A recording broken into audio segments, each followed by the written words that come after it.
మంచు మనోజ్‌ది కొత్త మూవీ వచ్చేసి 'డేవిడ్ రెడ్డి'. అయితే ఈ సినిమాకి సంబంధించిన టీజర్ అయితే వచ్చింది. అయితే ఈ టీజర్‌లో వయలెన్స్ అనేది కొంచెం ఎక్కువుంది. మనం ఇప్పటివరకు ఎప్పుడు చూడని రోల్‌లో మంచు మనోజ్‌ని చూడబోతున్నాం. అప్పట్లో బ్రిటిషర్స్‌కి ఇంకొక వారియర్‌కి యుద్ధం అనేది ఎలా ఉంటుందో ఈ సినిమాలో అయితే చూడబోతున్నాం. సో ఈ టీజర్ గురించి డీటెయిల్‌గా ఈ వీడియోలో అయితే తెలుసుకుందాం. సో టాపిక్ దగ్గరికెళ్ళే ముందు మీరైతే ఒక లైక్ ఏసుకోండి. అప్పుడు ఈ వీడియో వచ్చేసి ఇంకో ముగ్గురికైతే షేర్ అవుతుంది. సో టాపిక్ దగ్గరకొచ్చేస్తే ఈ సినిమా స్టోరీ వచ్చేసి 1920లో స్టార్ట్ అవుతుంది. మనందరికీ తెలిసిందే. ఆ టైంలో మహాత్మా గాంధీ అయితే మన ఇండియా కోసం పోరాడుతున్నాడు. అంటే బ్రిటిషర్స్‌తో మన ఇండియా కోసం పోరాడతాడు. సో అదే టైంలో ఇంకో ఫ్రీడమ్ ఫైటర్ కూడా ఉంటాడు.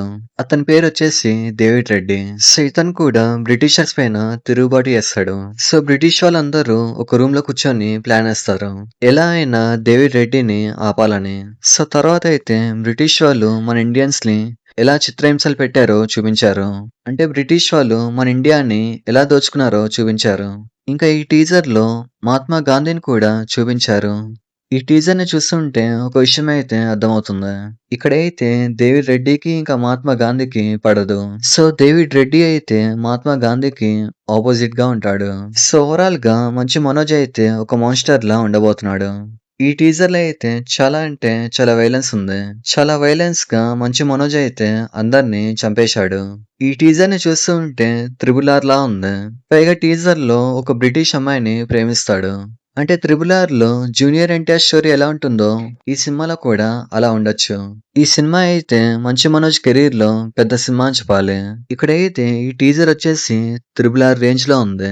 ఇక్కడైతే డేవిడ్ రెడ్డి ఎవరైతే ఉన్నారో ఇతనైతే ప్రజలకి అసలు నచ్చడు. సో ప్రతి ఒక్కరు కూడా ఇతన్ని అరెస్ట్ చేయాలని అంటారు. సో ఫైనల్ గా ఇతనే ప్రతి ఒక్కరిని కూడా కాపాడతాడు. ఇక్కడ ఈ సినిమాని తీస్తుంది కొత్త డైరెక్టర్. కానీ మ్యూజిక్ మాత్రం అదిరిపోయింది. ఎందుకంటే ఇక్కడ మ్యూజిక్ ని కొట్టింది సలార్ సినిమాకి ఎవరు కొట్టారో అతనే. ఈ సినిమాకి మ్యూజిక్ ని కొట్టింది రవి బసూర్. అయితే ఈ టీజర్ మీకు ఎలా అనిపించిందో కామెంట్ చేయండి. సో ఇప్పుడైతే చిరంజీవి వచ్చేసి తన కొత్త మూవీని బాబీతో తీయబోతున్నాడు.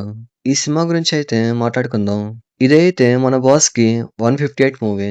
ఇక్కడైతే మన గ్యాంగ్ లీడర్ చిరంజీవి ఇంకా బాబీ వీళ్ళిద్దరికైతే లాస్ట్ మూవీస్ వచ్చేసి హిట్ అయ్యాయి. వీళ్ళ కాంబినేషన్ లో ఆల్రెడీ వాల్టేర్ వీరయ్య వచ్చింది. సో మళ్ళీ వీళ్ళిద్దరైతే ఈ సినిమాతో రాబోతున్నారు. ఈ రోజు మార్నింగ్ అయితే పూజా సెరమనీ అయితే అయ్యింది. పూజ సెరమనీకి చాలా మంది సెలబ్రిటీస్ అయితే వచ్చారు. పవర్ స్టార్ పవన్ కళ్యాణ్, నాగబాబు, బండ్ల గణేష్ ఇలా చాలా మంది వచ్చారు. అయితే ఈ సినిమాలో అనస్వర రాజం కూడా ఉండబోతుంది. ఈమె అయితే చిరంజీవికి డాక్టర్ రోల్ అయితే ఉండొచ్చు. లేకపోతే గ్రాండ్ డాక్టర్ రోల్ ని చేయొచ్చు. ఈ సినిమా కోసం మెగాస్టార్ చిరంజీవి అయితే ట్రైనింగ్ కూడా తీసుకున్నాడు.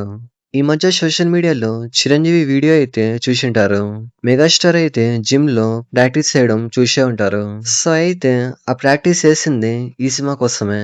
ఎంతైనా ఆ డెడికేషన్ అనేది అలాంటిది. అంటే మెగాస్టార్ కి 70 ఇయర్స్ వచ్చినా కూడా సినిమా పైన ప్రేమ అనేది అసలు తగ్గలేదు. అసలు సినిమా పైన డెడికేషన్ అనేది అసలు తగ్గలేదు. ఇంకా ఈ సినిమాకి మ్యూజిక్ డైరెక్టర్ వచ్చేసి ఎస్ఎస్ తమన్. ఎస్ఎస్ తమన్ కి ఇంట్రొడక్షన్ అయితే అవసరం లేదు. ఇప్పుడున్న మ్యూజిక్ డైరెక్టర్స్ లో బెస్ట్ డైరెక్టర్ అంటే ఇతనే అని చెప్పాలి. ఇంకా ఈ సినిమాలో అనస్వర రాజన్ తీసుకొని మంచి పని చేశారు. అంటే స్టార్టింగ్ లో క్రీతి శెట్టి కానీ శ్రీలీల కానీ వీరిద్దరు ఎవరైనా ఉండొచ్చని టాక్ అయితే వచ్చింది. సో ఫైనల్ గా అనస్వర రాజన్ తీసుకొని మంచి పని చేశారు. ఎందుకంటే ఈమె అయితే యాక్టింగ్ కూడా బానే చేస్తుంది. వాల్టేర్ వీరయ్య ఇంకా డాకు మహారాజ్ ఈ సినిమాల రేంజ్ లో ఈ సినిమా కూడా ఉండబోతుంది. సో ఇది మ్యాటర్. చూసారు కదా వీడియో. ఇలాంటి మరిన్ని వీడియోస్ కోసం లైక్ చేయండి, షేర్ చేయండి, సబ్స్క్రైబ్ చేయండి.